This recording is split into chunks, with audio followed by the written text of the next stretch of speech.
réfléchi à mon sujet de thèse, de rester en odontologie pédiatrique, c'était un choix du cœur parce que c'est vraiment une discipline que j'affectionne particulièrement.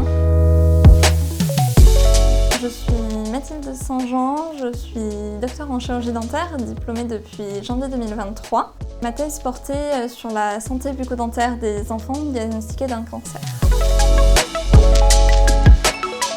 La principale prise en charge des cancers pour les enfants, c'est la chimiothérapie qui va avoir des répercussions sur l'ensemble du corps. Au niveau bucco-dentaire, on peut notamment avoir des répercussions au niveau des glandes salivaires avec une hypocyalie. On peut aussi avoir une modification de la composition de la salive. Et puis on va aussi avoir des conséquences plus générales, on va avoir des conséquences au niveau de la croissance des maxillaires, mais aussi au niveau de la croissance dentaire.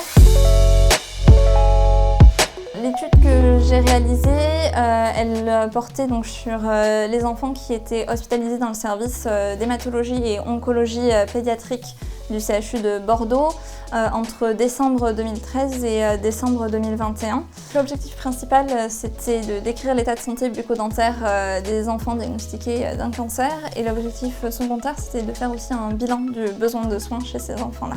Chez ces enfants-là, l'incidence de la maladie carieuse, elle était assez similaire à la population pédiatrique générale.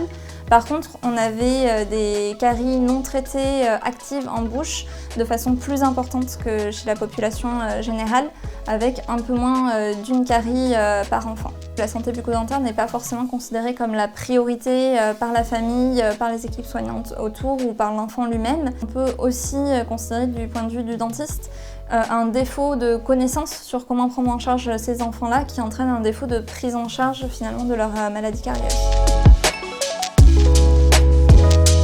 D'abord, ma thèse elle a permis d'apporter des données en France, puisque actuellement on n'avait pas de données en France.